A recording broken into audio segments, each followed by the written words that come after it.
Hello and welcome back to the channel. I'm Jag from Jag's Watches, and in today's video we are looking at the best watch releases of 2025, at least the best watch releases in my opinion.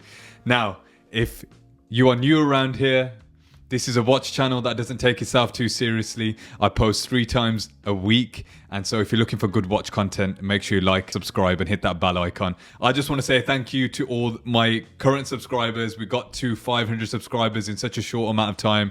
Let's get to 1,000 subscribers by the end of March. So let's get back into the video. We've got some heavy hitters in this video. We've got Omega IWC, Ulysse Nardin, even some surprises like Christopher Ward, and a brand which I don't know how to pronounce, but we're going to give it a go, Venezianico. I've definitely got that wrong. But essentially, what I want to get across is that the watches in this list range from 500 all the way to 50,000-60,000 pounds. So I'm sure there's a watch that at least one of these watches will interest you, is what I'm trying to say, in a very bad way. So we're going to start off first with a watch, a brand which I was aware of but never really took much interest in, but it's Girard-Perregaux, and this is the Laureato Chronograph Aston Martin edition. Now, straight off the bat, I just want to say Aston Martin is my dream car, so maybe that's why I feel like this should be a watch that it should be featured in the best releases so far. But let's take a look at this. This one is all about precision and performance, just like an Aston Martin. At 42mm, it's got a lightweight titanium case, making it super comfortable on the wrist. Inside, there's automatic movement, and overall design just screams high performance luxury. The price, it's at £19,045, which I don't know why you need to add the £45. Why would I cop this? If I had the money to cop this, I definitely do not have £20,000 to throw out of my bank account. But I think it's got the perfect mix of sportiness and elegance. I would give it a 9 out of 10, especially with that sort of partnership with Aston Martin. Having a watch which is alongside Aston Martin is a pretty cool thing. And as I said, I love Aston Martin. Let me know what your favorite car model is, what your favorite car brand is in the comments down below. But for me, it's always been Aston Martin. And that is because, as some of you may know, I'm a big James Bond fan. Moving on to the next watch, we've got Omega. You guys already know on the channel that have subscribed and watched my previous videos, I love Omega. But we're talking about a Seamaster here. Seamaster Diver 300M bronze gold. And this is, of course, a watch which has been designed upon the original DNA of the No Time to Die Seamaster, which Daniel Craig himself had some input in. I love this version of the watch. I think that at first, it looks a little too in your face, but it still has the classic 42mm case with the automatic movement. Helium escape valve, which I absolutely love. It's iconic. And I think the biggest issue, I love the red bezel. I think I call this the Liverpool watch. I'm a Liverpool fan. But at £24,000, roughly around that cost, I don't know if I could spend that much money even if I had all the money in the world. I think it's really expensive for the watch it is. I know it's bronze gold. I know it's precious metal at the end of the day. I love the aesthetic of this watch, though, I've got to say. As I said, that red contrasting bezel with the indices just beautifully contrasts with the matte black dial. I love the Milanese bracelet. I stick to the fact that it's one of the most comfortable bracelets that I have, especially in titanium with this No Time to Die version. But again, I'd say a solid 8.5 out of 10, a great release. And Omega release a new watch every month, so let's see what April holds for Omega. Well, moving on to a Hublot, believe it or not. I am not usually a fan of Hublots, but this particular one, we're talking about the classic fusion chronograph boutique, Lucerne. I've probably butchered that again.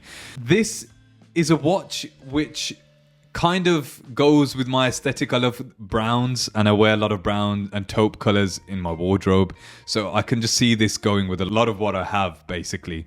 Hublot gets a lot of heat, but this one's actually pretty clean. The satin brushed titanium case keeps it light, and the chronograph movement inside is reliable. £15,000 is steep, but for a boutique edition, I can see collectors jumping on this. And it's not the classic Richard Mille homage shaped Hublot.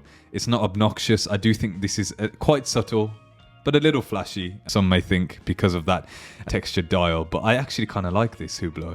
I'd give it a solid 7.5 out of 10. And I didn't think a Hublot would make this list, so fair enough. We're going back to Omega. I'm a bit of an Omega fanboy, but this time we're talking about the Seamaster 37 Milano Cortina.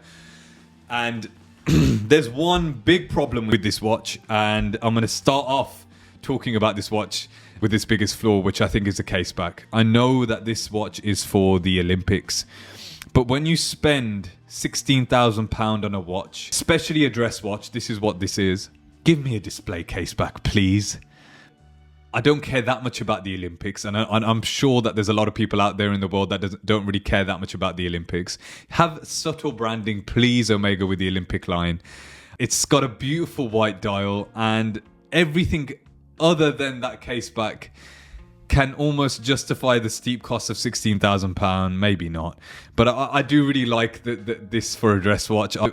I have been looking for a white dial watch. I still don't know which one I'll end up getting, but caseback does let it down, but I still think it's a really nice watch. I'd give it a solid 7 out of 10. Great looking dress watch, and a nice little size at 37mm, not too large for my 6 3/4 inch wrists. Let me know what you think about this watch, and let me know what you think about the caseback as well in the comments. The fifth watch in the video I'm going to butcher, and I apologize for butchering this. This is a Venezianico Redentore Bronzo 40. I have butchered it. I know that. I should have done a little bit of research, but look, listen, I have a full-time job. It takes so much time recording these videos as it is, so just rip me in the comments. It's fine. This is a budget-friendly watch, believe it or not, and I don't think it looks budget-friendly. It has a 40mm bronze case, automatic movement, and 5 different dial variations. But it's only £658, which really surprised me. This looks like a watch which should cost a lot more. But if you're into bronze watches and don't want to spend thousands, this is an absolute steal in my opinion. I love the aesthetic of this. And I have been looking at getting a bronze watch. I love the idea of bronze patinaing over time and every bronze watch patinaing in a unique way. That idea really excites me. But at the same time, I really don't know which bronze watch to go for. So many different brands offer different variations. At one time, I was looking at the Tudor bronze. I've been looking at the Christopher Ward, the Ulysses as well. But this one is lovely. And as I said, for £658, I'm tempted to trial out this bronze fetish I've got going on. Let me know what you think about this in the comments. I think value for money here is great, so I'm going to give it a 9 out of 10. I really like the look of this watch. Let me know in the comments what you think about this one. Again, another watch I'm going to butcher. I'm English, and the English tend to butcher anything that isn't English. So this is the Ulysse Nardin Blast Amourex Peintre. Anyway, if you want pure artistry, check out this watch. Only 25 pieces made, so it's exclusive. The 42mm titanium case with the grey PVD gives it a modern industrial vibe, and inside you get a manual winding movement. That just screams futuristic horology, really. I think this watch looks like it should be a watch that you would see in 1,000 years' time. That's what it's screaming at me, and I love that futuristic sci-fi aesthetic that it has. Really different to the sort of watches I'm usually into. But only 25 pieces are made. It's $28,000. I've got written down here, which is hefty price to pay for a watch. But honestly, because it's so unique, I would give it a 9 out of 10. I think it's a really nice looking watch. Let me know in the comments what you think. It's a very unique piece, and that's for sure. Now, the 7th watch is a Longines. And some of you that have watched my previous video about Henry Cavill becoming the new ambassador, you'll understand that I've been looking into Longines quite a bit now since that partnership was announced. And that's because I'm a huge Henry Cavill fan. This is a particular watch that caught my eye because of what it's called, Ultra-Chron carbon. It sounds pretty cool. And actually, I do think it's a very slick looking watch. The only thing about this watch that I think for me lets it down is that it's 43mm. For my wrists, as I mentioned, 4 3/4 inch wrists. I think it would be a little bit too big for all my wrists, but I would love to try this watch on. It's definitely futuristic, this watch is, and it has the 43mm carbon and titanium case, making it super lightweight but tough. This one's all about high beat accuracy. It's around £3,500. It brings serious tech for a reasonable price, but I still think it's quite a lot of money. I know Longines is in that price bracket of £1,000 to £4,000, so it's that entry luxury level. I think their partnership with Henry Cavill might be the first steps of them trying to enter a higher level of luxury, but we'll wait and see. But this is a slick watch. I'll give it a solid 8.5 out of 10. Now, this is the first IWC, the next watches in the list, and this is the Ingenieur Automatic 40 Blue. I just want to say, actually, some of these watches were released towards the end of last year, but I just felt like they had to be included in this video.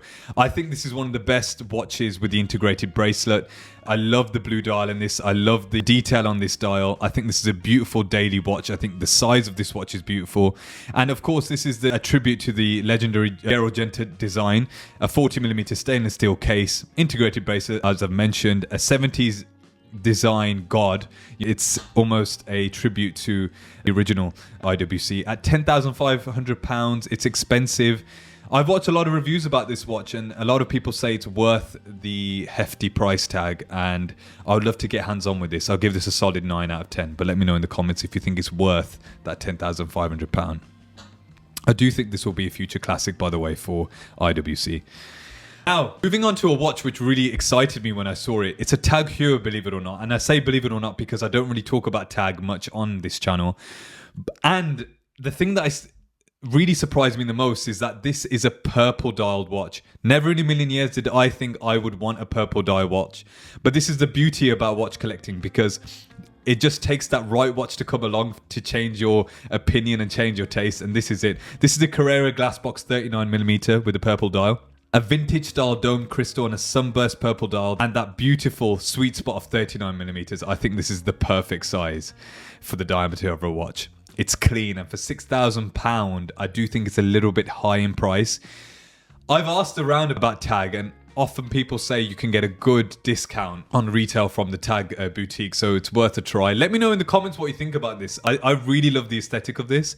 Never, as I said, in a million years did I think I would want a purple dialed watch, but this is executed perfectly. I would give this a 9.5 out of 10, especially vintage pushers. They really extend the diameter of this watch, and I love that vintage aesthetic. I'm a sucker for vintage looking watches, and this has that. But at the same time, because of the purple and the contrasting black in the dial, it has that futuristic look as well. Let me know in the comments what you think about this watch. I love it. I really do like this one. So the final watch in this lineup is a Christopher Ward, and this is a C65 Dune automatic bronze. I mentioned I'm looking for bronze watches and to buy hopefully my first bronze watch. I don't really want to spend a lot of money on my bronze watch because I know I'm not sure if I like this whole idea of it patinaing and looking a little bit worse for wear after a couple of years. I might love it, I'm not sure, but it's one of those things you don't know until you try. This is why the bronze watches I'm looking at are less than £1,000, and this one's around £975. This has a 38mm bronze case, a stunning marum green 3D dial. By the way, this watch comes in several different dials. I actually prefer the brown dial, and I think I'll probably end up showing some of the B-roll with the brown dial. It has a COS certified automatic movement, which is crazy for under £1,000 to get such an accurate movement. I really like this watch. I would give this watch a 9 out of 10. I think the quality you get in terms of finishing, if you look at this dial, the detail and the quality of finishing, to get this under £1,000 is such great value for money. And so let me know in the comments if you're a fan of this watch. But yeah, that brings me to the end of the video. I think so far 2025 has given us some really exciting releases. Let me know, out of all the watches that I've shown in this video, which one was your favorite? And if I haven't mentioned a watch that is your favorite, let me know it down in the comments, because I'm always looking to see and discover new brands and new models that maybe I haven't come across. I hope you've enjoyed the video, and if you've lasted till this point, thank you for watching the entirety of the video. I really appreciate it. And remember, we're trying to get to 1,000 subscribers, so if you did like the video, make sure you like, subscribe, and hit that bell icon. I've been Jag from Jags Watches, and remember, timing is everything. Peace.